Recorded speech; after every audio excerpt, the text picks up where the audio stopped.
Segunda-feira, 14 de setembro de 2020, eu sou Alexandre Matias, começando mais um Climatias. Como é que estão as coisas por aí? Por aqui seguimos aquela mesma temperatura agradável, quente, né? Eu prefiro, com esse céu azul pastel dessa última semana. Segunda-feira, dia de cinema e dia de cine ensaio, justamente por ser dia de cinema. Eu vou falar de um dos maiores filmes de todos os tempos. E o cine ensaio, que abre mais tarde, vai falar sobre cinema na adolescência. Na verdade é um tema que eu gosto por estar muito relacionado à cultura pop como um todo, a questão da adolescência, como ela é representada na cultura. Eu sugeri esse tema para o André, a gente falou, pô, acho que tem uma história boa para ser contada aqui, só que à medida que a gente foi abrindo o tema, a gente viu, a gente tem que incluir TV. Então é um cine ensaio que a gente invade o mundo da televisão, porque a gente conta justamente como a adolescência foi assimilada de uma forma popular como uma época importante, né? Que é uma invenção recente, se a gente para pensar no que é a adolescência como público-alvo, como uma época reconhecida pelas pessoas como mais do que simplesmente uma fase de puberdade, mas uma época de afirmação pessoal também, né? E a gente cita vários filmes de adolescente, né? Principalmente um gênero que eu adoro, que eu chamo de filme de galera, mas a gente também vai para seriados e, enfim, toda a questão do nerd, né? A questão da insegurança na adolescência, a coisa do bullying, né? do convívio na escola, no convívio, a relação com os pais, enfim, ficou mais longo do que a média. Normalmente a gente faz ali meia hora, 40 minutos, esse programa rendeu mais de uma hora, mas ficou massa.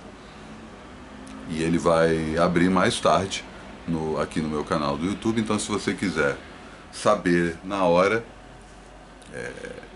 assina aí o canal e aperta o sininho, que assim que tiver publicado, ele aparece ali nas notificações para você. Ontem teve a videoconferência, foi bem massa, e assim, tem uma coisa que eu faço, né, que tem essa lista de discussão, que é uma lista de discussão de e-mail, que a gente fica trocando e-mail, só que eu estou cogitando, isso foi sugerido pelo Ormando, obrigado pela dica, como uma opção que eu mando o link do Climatias, assim que é publicado, para essa lista de discussão. E essa lista é onde também a gente tem trabalhado alguns temas, inclusive já eu vou publicar um tema, que é o tema dessa semana, para fazer um trabalho coletivo que a gente está bolando aí, aparentemente um zine, um site, enfim, estamos fritando um pouco nisso, falamos bastante sobre isso ontem também. E a gente...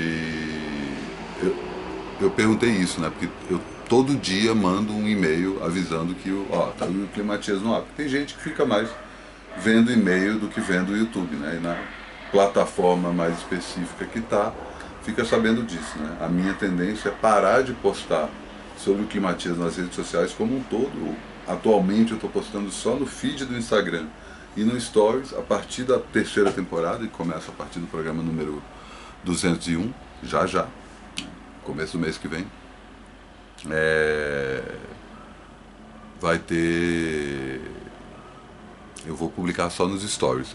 O Climatias sai efetivamente do feed do meu Instagram e marca aí os 100 últimos dias que eu publico no Instagram. E aí, ao mesmo tempo, a hora em que eu paro de usar efetivamente o Twitter, como já parei de usar o Facebook, aos poucos aí cumprindo a minha meta de sair das redes sociais. Só o WhatsApp ainda está meio em aberto, mas, né, vamos lá, uma coisa por vez.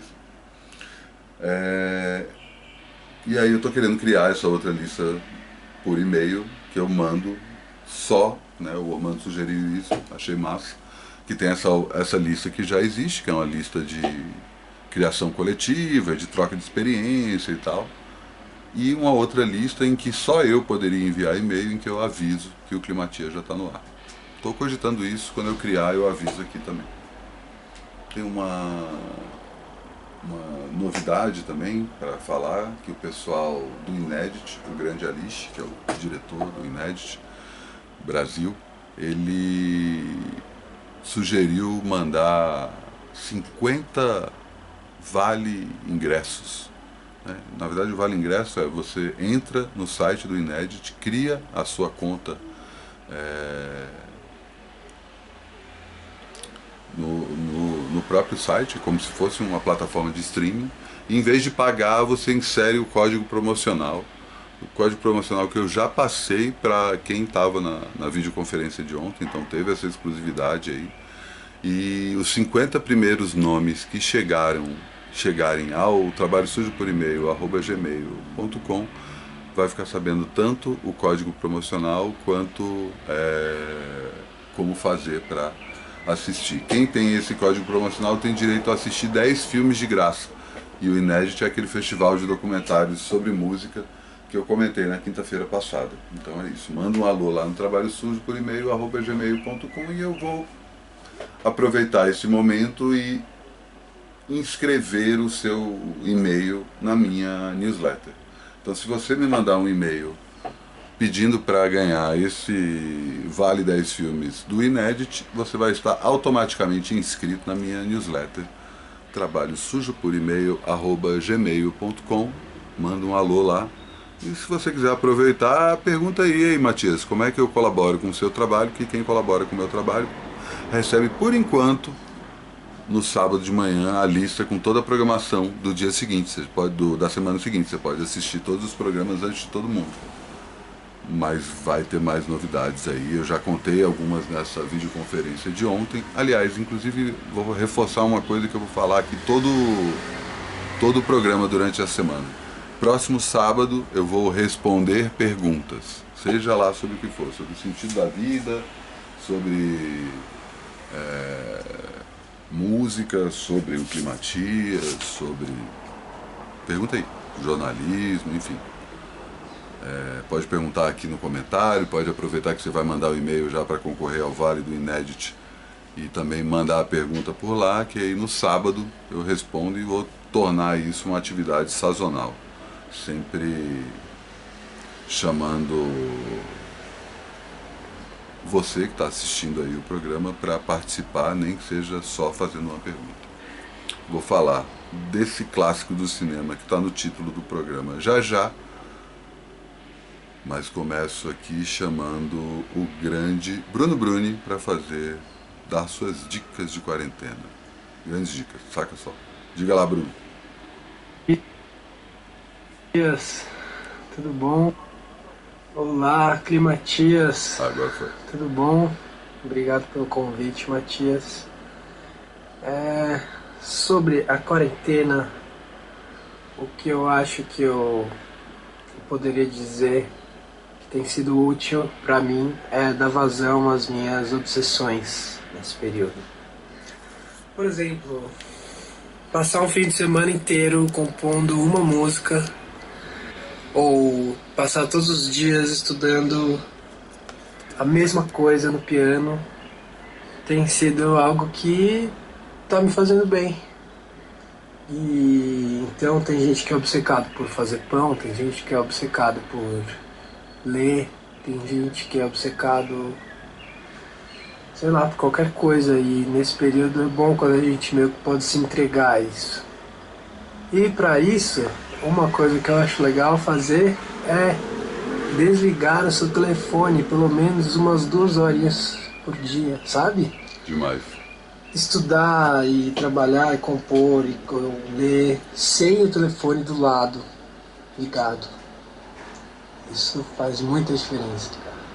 Como eu sou músico e imagino que uma boa parte do público do Climatias também seja, eu tenho esse livro aqui que é sobre um livro de técnica de piano do Clare Fischer.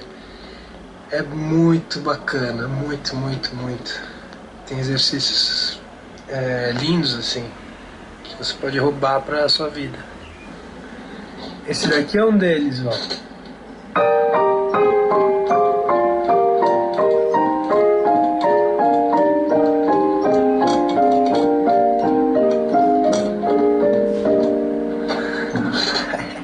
Também tem esse aqui meio diferente, ó.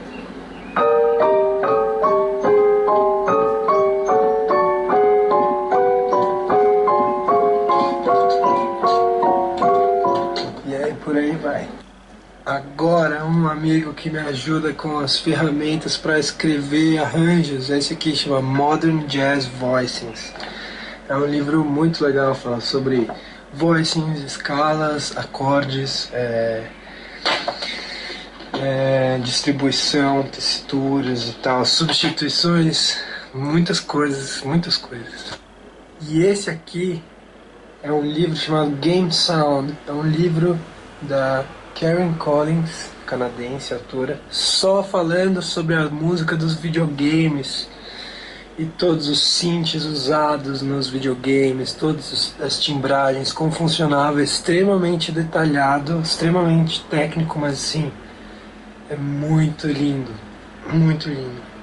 Se você gosta de música de videogame, saca esse livro aqui. Eu piro muito na música dos videogames, então esse livro aqui está sendo... Eu fiz meu TCC baseado nesse livro aqui. Especial, especial. E para quem sempre quis fazer um sonzinho, você pode baixar uma versão de graça de teste do Ableton Live. O Ableton Live, tá ligado? Eu não sabia usar, nunca tinha mexido, aí eu baixei a versão gratuita e já tô quase terminando um disco só com ele. Então é uma dica legal para quem quer se divertir um pouco produzindo um som. Então é isso. Vamos nos deixar ser obcecados por coisas que nos fazem bem. Ficar acordado até 6 da manhã fazendo pão ou tocando música, que bom. Tipo, eu ando obcecado, ó, pelo Thelonious Monk, pelo Charles Mingus, e tudo bem, sabe? Tá me fazendo bem pra minha música, pra minha vida mesmo. Bom, espero que vocês tenham gostado aí das dicas. Tamo junto aí, Matias. Bom programa, bom Climatias.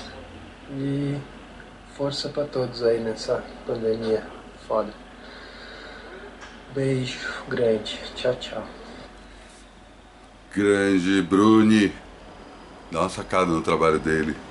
Bruno Bruni. Procura aí nas plataformas digitais ou mesmo aqui no YouTube.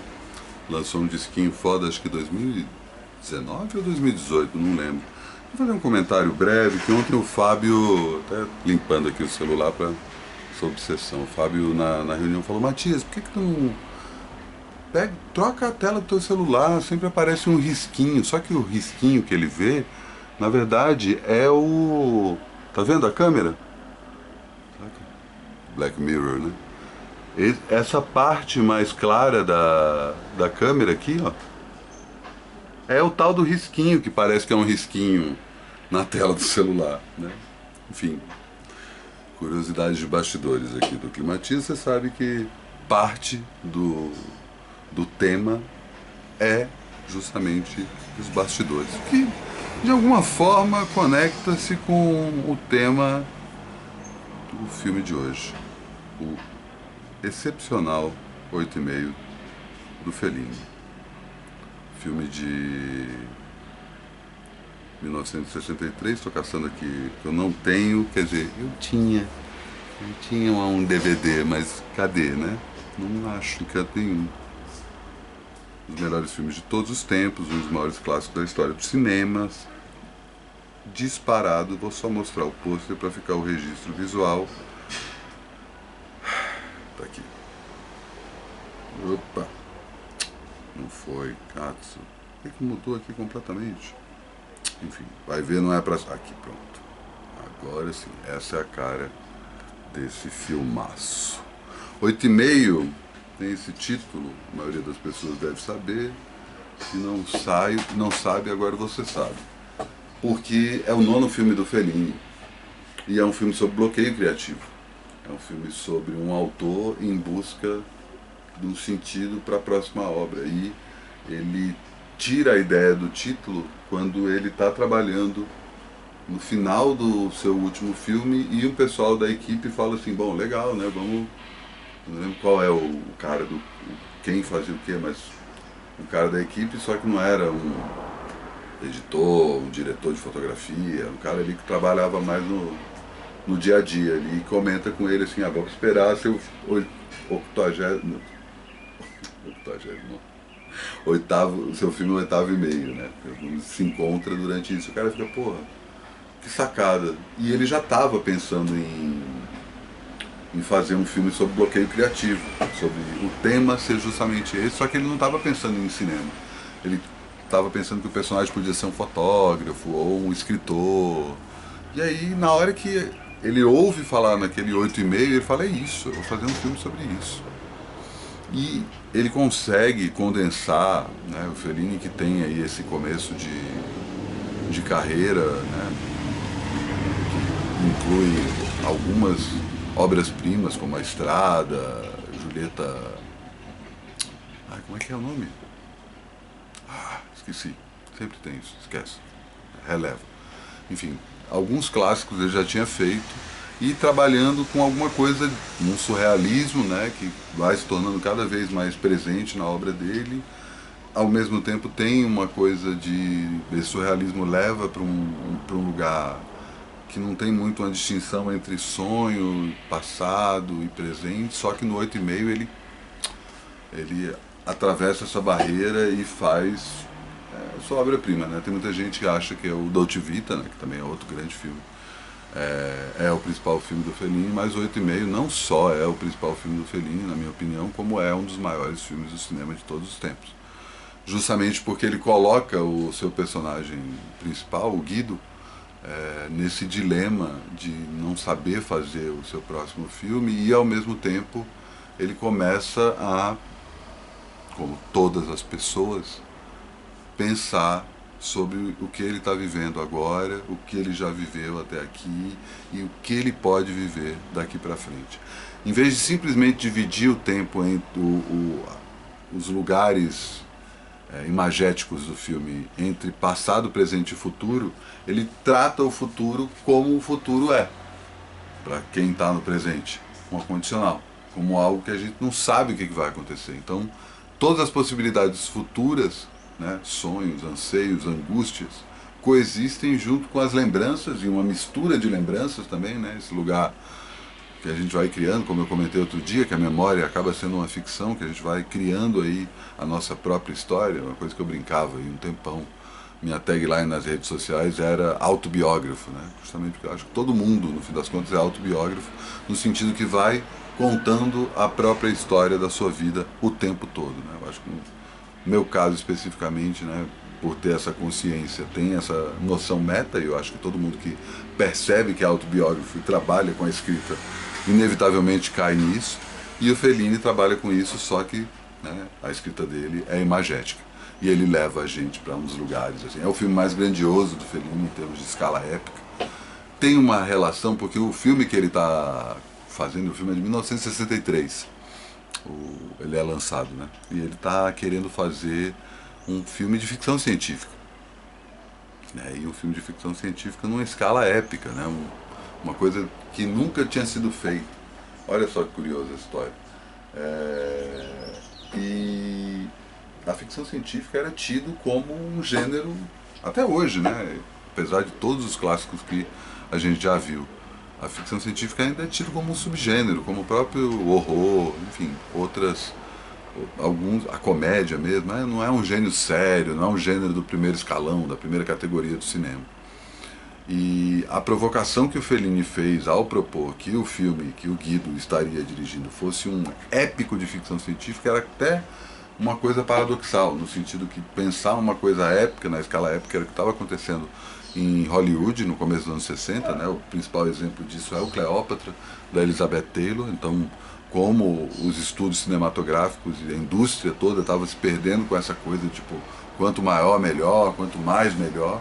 Então é uma provocação nisso, mas ao mesmo tempo quase uma caricatura, é um épico de ficção científica, não é um épico de western, não é um épico de drama, não é um épico de um gênero que poderia, ou histórico, que poderia ser considerado épico, né? Como, sei lá, Império Romano, Era Medieval, tudo que tem essa carga épica, né? Mas ficção científica parecia uma contradição, e a brincadeira que o Fellini faz com isso deu um start num certo diretor inglês chamado Stanley Kubrick, que falou assim: um épico de ficção científica? Acho que eu posso fazer isso, né? E aí depois, 5 anos depois, a gente é apresentado para 2001. Entre muitos outros exemplos durante o filme. O 8,5 ele tem uma vantagem, que é um filme que toda vez que você assiste, você descobre uma coisa nova, você vê um detalhe que você não tinha sacado, você consegue saborear melhor a atuação do Mastroianni, que é o melhor filme do Mastroianni. E assim, de novo, o Dolce Vita também compete ali, mas é impressionante, é impressionante. O próprio Fellini era muito criticado por, na época que ele ainda estava começando a se estabelecer como diretor, que ele, por que você coloca sempre personagens que parecem com você? E ele falava, porque sou eu mesmo, né? E ele colocava a própria esposa, Giulietta Masina, como a atriz de alguns dos clássicos dele.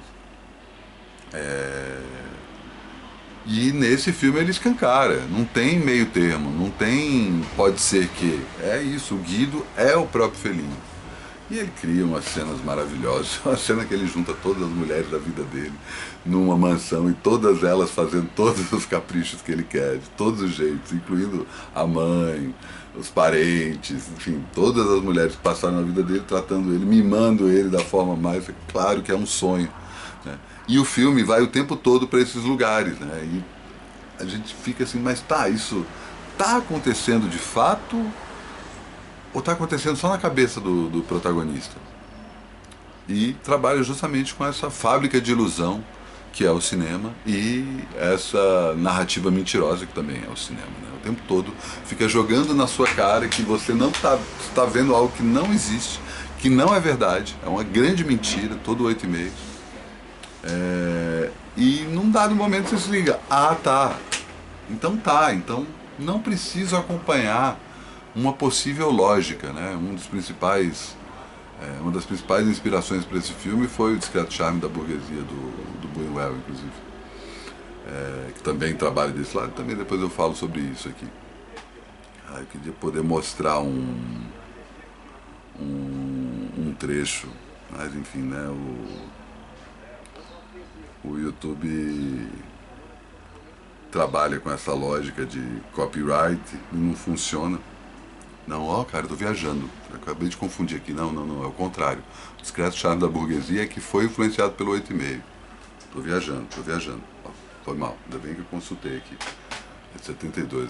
Na hora que eu pensei, eu falei, não, peraí, o Discreto Charme da Burguesia é colorido. Enfim, coisas que acontecem enquanto eu gravo, vou me corrigindo. Vocês sabem como funciona aqui. O 8,5 também é um filme feito em preto e branco, numa época que o cinema já estava assumindo a cor como padrão, e é um preto e branco maravilhoso, uma fotografia que tem muito preto, né? Trabalha muito com a cor escura o tempo todo, e algumas cenas, né? Alguns frames inteiros, é só um quadro todo pintado de preto, e aí começa a aparecer algumas referências mais claras, e aos poucos você vai entendendo que aquilo é um rosto, aquilo é uma sala, aquilo é um corredor. É muito bom, muito bom. Ganhou o Oscar de melhor filme estrangeiro no ano, que deu uma cacifada aí no Fellini, né, em termos de indústria cinematográfica. Filmaço, não sei em que plataforma tá, mas procura no próprio YouTube. Acho que eu vi uma versão com legenda em espanhol, tá toda lá. Vale muito a pena ver. E assim encerro mais um Climatias. Lembrando que hoje é segunda-feira, também é dia de festa solo, sabe, né? Lá no twitch.tv/trabalho sujo, toda segunda-feira às 9 da noite, eu puxo o famigerado Festa Solo, que é o Vida Fodona que eu gravo ao vivo. E aos poucos vou conversando, comentando ali sobre as músicas que eu tô tocando e tal, então a gente se vê mais tarde. Consegui driblar o barulho da obra, felizmente, e amanhã tudo de novo.